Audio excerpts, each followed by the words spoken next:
ቻይና ከአሜሪካ ጋር ፈጽሞ በጦር ግንባር ላይ የመፋለም ውጥኑ የላትም ግልጽ ነው ይላል የቫልዳይ ዲስከሽን ክለቡ ቲሞፊ ቦርዳሼቭ። ሞስኮና ዋሽንግተን በየራሳቸው የቤት ስራ ሲጠመዱ ቤጂንግ የራሷን ዓለም አቀፋዊ የፖለቲካ ስሌት በመከወን ሚዛኑን ልትጠብቅ ትችላለች። በመካከለኛው ምስራቅም ሆነ በኤዥያ ፓሲፊክ ያላት አቋም ይህኑ ያረጋግጣል ይባላታል። የቤጂንግ የተጠና የውጭ ፖሊሲ ወይም በተጠንቀቅ ላይ የቆመው በተለይም ጣልቃ አልገባም ባይነቷ ዳር ላይ ሆኖ ጉዳዮችን ግራ ቀኝ ለማማተር እንዳገዛት የዋሽንግተንን ስህተት ላለመድገምም የሩሲያን የመካከለኛው ምስራቅ የፖለቲካ ክፍተት በራሷ መንገድ ለመሙላትም እድሉ እንደተፈጠረላት ይነገርላታል። በ2026 መጀመሪያ ላይ የተደረጉ ዓለም አቀፍ ክስተቶችና ጦርነቶች ደግሞ ማኦሴዱንጋውያኑ በምን የፖለቲካ መለኪያ ውስጥ እንዳሉ ለመገመት የሚያዳግት አይደለም። አሜሪካና ሩሲያ ቀድመው ከአውሮፓውያን ተቀናቃኞቻቸው ጋር ሰጣ ገባ ውስጥ መግባታቸው ቻይና ያለምን የፖለቲካ ስርዓት በራሷ ቅርጽ ከሞስኮና ከዋሽንግተን በተቻለ መሰረቱን ለማስያዝ በሩ ተከፍቶላታል ይባላል። በተለይም ቻይና በባህል በመዋዕለ ንዋይና አብሮ በመስራት መርህ ሶፍት ዲፕሎማሲን መከተሏ በእርግጥም ለሀገራት ቅድሚያ የሚያሰጣትን መንገድ የተከተለች መሆኑን ያረጋግጥላታል። ሃርድ ፓወር ዲፕሎማሲን በወታደራዊ አቅም ጭምር ሞስኮና ዋሽንግተን ለመጫን መሞከራቸው ደግሞ ቻይና ለስላሳውን ዲፕሎማሲ መከተሏ አገራትን ለመቆጣጠር እድሉን እንደፈጠረላት ራሳቸው የሩሲያ ሚዲያዎች ሲያስነብቡት የዋሉት ቁልፍ ጉዳይ ሆኗል። ለበርካታ አስርት ዓመታት በተለይም አሜሪካ በአንድ ቻይና ፖሊሲ መሰረት ከታይዋን ይልቅ ለቻይና የሀገርነት እውቅና ሚዛን ይደፋል ባለችበት ቅጽበት ቤጂንግ ግንኙነቷን ኢኮኖሚያዊ ጭምር በማድረግ ሀገራትን መቆጣጠር እንድትችል በሩ ተከፍቶላታል። በተለይም ፕሬዚዳንት ሺጂንፒንግ በ2013 ወደ ስልጣን ከመጡበት ጊዜ አንስቶ የቤጂንግ ወታደራዊ ጡንቻ በደቡባዊ የቻይና ባህር፣ በታይዋን ደሴት ዙሪያ፣ በቢጫ ባህር፣ በሆንግ ኮንግ አንድ ሀገር ሁለት ስርዓት መሀል አልፈው ኮሚኒስቶቹ የሰሩት ስራ በጥቅሉ በኤዥያ ፓሲፊክ እየበረታ መሄድ አንድም በወታደራዊ አንድም በኢኮኖሚው ቁጥር ሁለት ላይ መቆሙ ሀገራትን በራሷ መንገድ ለመያዝ ፖለቲካዊ መደላድሉን ፈጥሮላታል። የቤጂንግ ፖለቲከኞች ይሄኛውን በአግባብ ይወጡታልም ተብሏል። የዓለም አቀፍ ለውጥን ገቢራዊ ለማድረግ ማዕከላዊ ኃይል በመሆን ለበርካታ ዓመታት መዝለቋ ለቻይና በጎ አጋጣሚ እንደሆንላትም ይታወቃል። እውቁ የአሜሪካ ዲፕሎማት ሄንሪ ኪሲንጀር ከቀዝቃዛው ዓለም ጦርነት መጠናቀቅ ወዲህ ቤጂንግ ወሳኝ ትሆናለች፣ ለዚህም በርካታ ማሳያዎች አሉ በሚል ጉዳዩን በበጎ ሊመለከቱት ወደው ነበረ። አሜሪካና የዛኔዋ ሶቪየት ህብረት ከ1947 እስከ 91 የገቡበት የቀዝቃዛው የዓለም ጦርነት ሲያከትም ና ዓለም አቀፍ መሪነቱን ዋሽንግተን በእጇ ስታስገባ ከሞስኮ ይልቅ ቤጂንግ እርምጃዋ ለሀገራት የቀረበ መሄዱን መረጃዎች ይጠቁማሉ። ምንም እንኳን የሩሲያው ፕሬዚዳንት ቭላድሚር ፑቲን በራሳቸው መንገድ የዓለም ስርዓት ግንባታ ሂደት ውስጥ ናቸው ቢባልም የሺጂንፒንግ ግን ጦርነቱ ሳይገቡ ከሁሉም ጋር አብሮ መስራት የሆነ መምጣቱ ለማንኛውም ኃይል የማይጎረብጥ ቅርበት እንደፈጠሩ ተቆጥሮላቸዋል። በዓለም መድረክ ላይ ለመንግስት ጦርነትን ብቻ ሳይሆን እንደ ሮድ ኤንድ ቤልት ኢኒሺዬቲቭ አይነቶቹን ፕሮጀክቶች በመንደፍ ከ150 በላይ አገራት ሊፈርሙበት በማድረግ ከኤዥያ እስከ አፍሪካ ከአውሮፓ እስከ ላቲን አሜሪካና ኦሽኒያ ድረስ በማካለል ዓለምን ለማስተሳሰር አጋጣሚውን አግኝታለች። ቻይና እስካሁን ባለው መረጃ እንኳን የዓለምን 75 በመቶ ህዝብ እንዲሁም ከ50 በመቶ በላይ ኢኮኖሚ በራሷ ፖለቲካዊና ኢኮኖሚያዊ እቅፍ ውስጥ ማስገባት ችላለች ቤጂንግ። ለዚህም ነው አሁን ላይ ያለው የዓለም ዲፕሎማሲ እንደ ቻይና ያሉትን ሀገራት የመረጠ በተለያዩ ጥጎች ጦር የሚሰብቁትን እየገፋ ሊሄድ ይችላል የሚባለው። ደቡብ ጥምረት ሀገራት ደግሞ ሁነኛ አጋሪ መሆን ድል ቻይና ትፈጥሩላታል። የምዕራቡ ዓለም አማራጭ በመሆን ቻይና ለታዳጊ ሀገራት አጋር ከመሆን እስከ የኢንቨስትመንት ደጋፊ ሆና እንድትመዘገብም በሩ ተከፍቶላታል። በእርግጥ ፖለቲካዊ ማስያዣ ቤጂንግ በጋር ትፈልጋለች ይሏታል። በዓለም አቀፉ ጸጥታና ለሰው ልጅ የጋራ ወደፊት እሴትና ማህበረሰባዊነት አካሄዷ በበጎ ሊታይላት ችሏል። ለዚህም ነው በአፍሪካ ኤዥያና ላቲን አሜሪካ ቻይና ተቀባይነት ልታገኝ ቻለችው። ያም ሆኖ ግን ከጎረቤቶቿ ጋር በተለያዩ ምክንያቶች እንደ ተስፋፊና ስጋት መታየቱ አልቀርላትም። አሜሪካና ሌላው ምዕራብ ዓለም በኢኮኖሚያዊ ግንዛቤና በቋንቋ ሳይቀር የአንድ ሀገር ፖሊሲ ላይ ጫና ይፈጥራሉ በሚባልበት ሰዓት ቻይና አማራጭ ልትሆን ችላለች።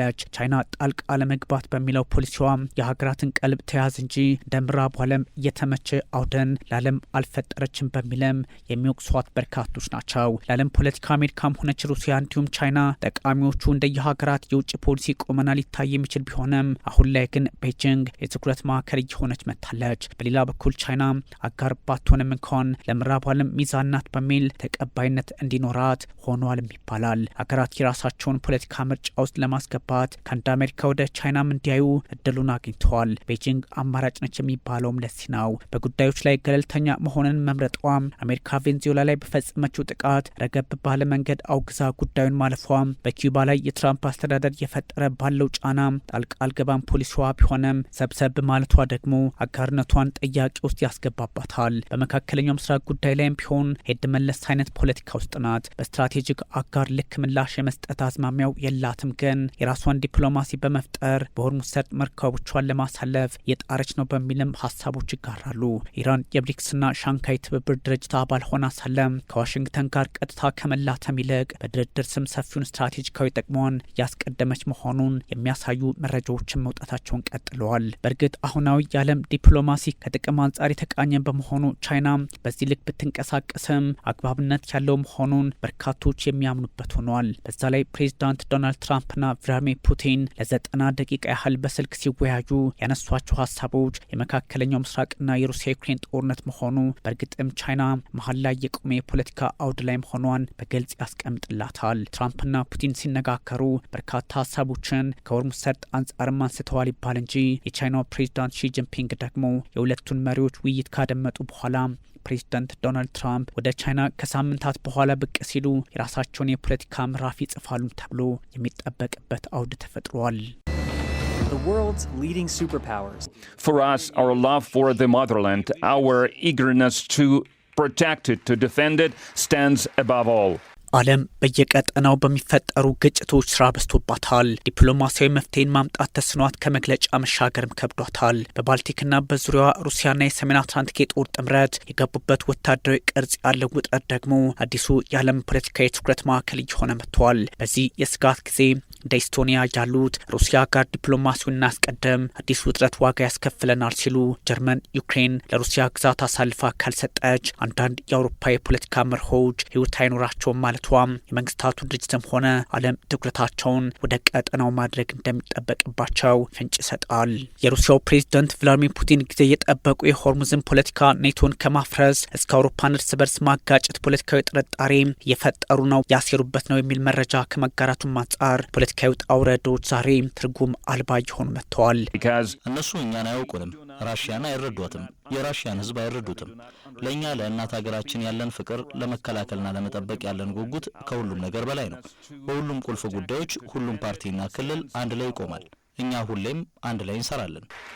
ከባልቲክ መሪዎች ከሩሲያ ጋር ዲፕሎማሲያዊ መንገዶችን ጠርገን አብረን እንስራ የሚሉ ድምጾች መሰማታቸው ከባቢው ላይ ያለውን ቀውስና ከሞስኮ ጋር ከመጋጨት ዲፕሎማሲ እናስቀድማ አካሄድ ያመዘነ መምጣቱን በግልጽ የሚያሳይ አድርገዋል። ባልቲክ የዓለማችንን ባለግዙፍ ፖለቲካ ጦርና ኢኮኖሚ አገራት የሚያላት መሆኑ አሁን ላይ ውጥረቶች መልካቸውን እየለወጡ ሊሄዱ እንደሚችሉ ያስረግጣል። ባልቲክ ኢስቶኒያን፣ ላትቪያና ሊቱዌኒያን እንዲሁም ከባልቲክ ባህር ጋር ተሰናስኖ የሚይዝ መሆኑ ለአውሮፓ ደህንነት፣ ለኔቶ ስልታዊነትና ለኢነርጂ ፖሊሲ ቁልፍ ተደርጎ የሚወሰድ ስፍራም እንደሆነ ይታወቃል። ለዛውም ሩሲያን ከምዕራቡ ጋር የሚያጋጭ በበጎ ከተወሰደም የሚያወዳጅሉታል። በአሁኑ ሰዓት አዲሱ የዓለም የግጭት ግንባር ወይንም የጂኦፖለቲካዊ ውድድር መድረክ ተደርጎ የሚወሰድ ቀጠና ሆኗል ባልቲክ። በተለይም ደግሞ ለጦርነትም ለሰላምም ተጋላጭ የሆኑ ስፍራዎች ግሬዶንስ ቀውስን የቃኘ ቀጠና መሆኑ ጉዳዩን ያወሳስበዋል። ለዚህም ነው አንዳንዶች በርካታ ጥያቄ የሚያነሱት አዲሱ የውጥረት ቀጠና ለዛውም ሩሲያና አውሮፓን ሊያጋጭ የሚችል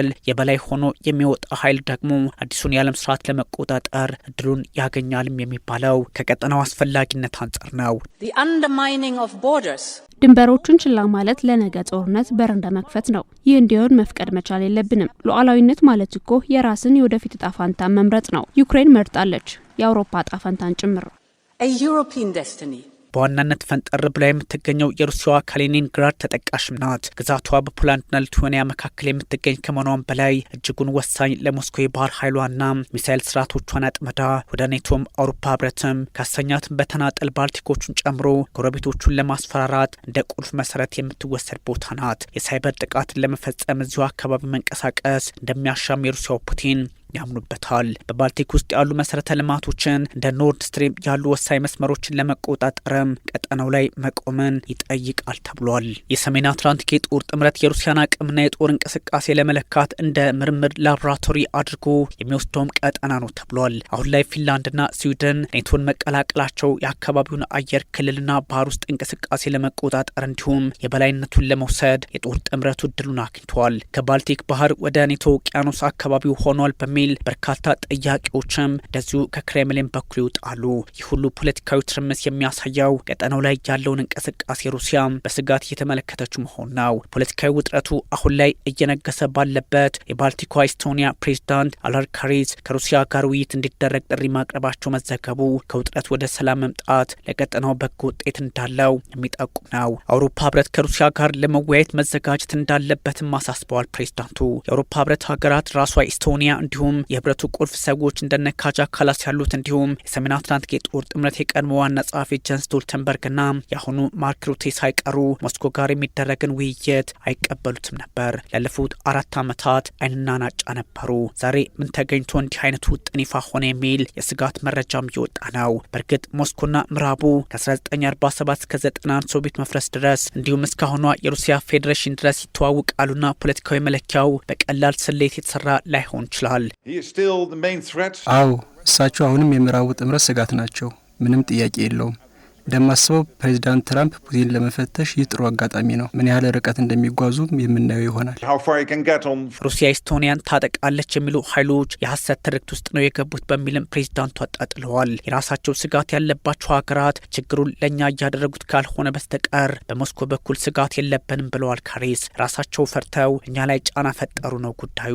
ሩሲያ የኔቶ አባላትና አውሮፓውያን ሞስኮ ስጋታችን ናት በሚል ሀሳብ ማቅረባቸውን ፈጽሞ አትቀበለውም። ሰበብ ፍለጋ ሩሲያ ለመጥራት የሚል ትርጓሜም ፑቲን ይሰጡታል። በተቃራኒው ሩሲያ የኔቶ አገራት 5% ከጥቅል ምርት እድገታቸው ገቢያቸውን ለጦር መዋላቸው ስጋቱን ለእኛ ያደርገዋል የሚል ሀሳብ አላት። ይህ ባለበት ዩክሬን ለሩሲያ ግዛቷን ማለትም ዛፖሪዥያን፣ ሄርሶንን፣ ሉሃንስክና ዶኔስክን አሳልፋ መስጠት ሊኖርባት እንደሚችል የጀርመኑ መራሄ መንግስት ፍሬድሪክ ሜርዝ ሀሳብ ሰጥተዋል። የአውሮፓ ህብረትን አባልነት ጥያቄ ለማስቀጠል ወደፊት ድርድር ለማድረግና ለሌሎች ከባቢያዊ ሁኔታዎች ግዛቶችን አሳልፋ ትስጥ የበርሊን አቋም ያልተለመደ መሆኑ በእርግጥም ሁኔታዎች የተለወጡ መሆናቸውን ጠቋሚ ያድርጉታል። ዘለንስኪ ከጥር 1 2027 ጀምሮ የአውሮፓ ህብረት አባል መሆን አለብን ሲሉ፣ ሜርዝ ደግሞ ጥር 1 2028 የሚሳካ አይደለም ይላሉ። የአውሮፓ ሀገራት ወታደራዊ ወጫቸውን 14% በ2025 መጨመራቸውን የስቶክሆልም ዓለም አቀፍ የሰላም ጥናት ተቋም ይፋ ማድረጉ በአንድ በኩል ሰላም ፈላጊዎች፣ በሌላ በኩል ደግሞ የጦርነት ነጋሪ ጉሰማዎች ከባቢው ላይ እንዳሉ በግልጽ የሚጠቁምም ነው እየተባለ ይገኛል።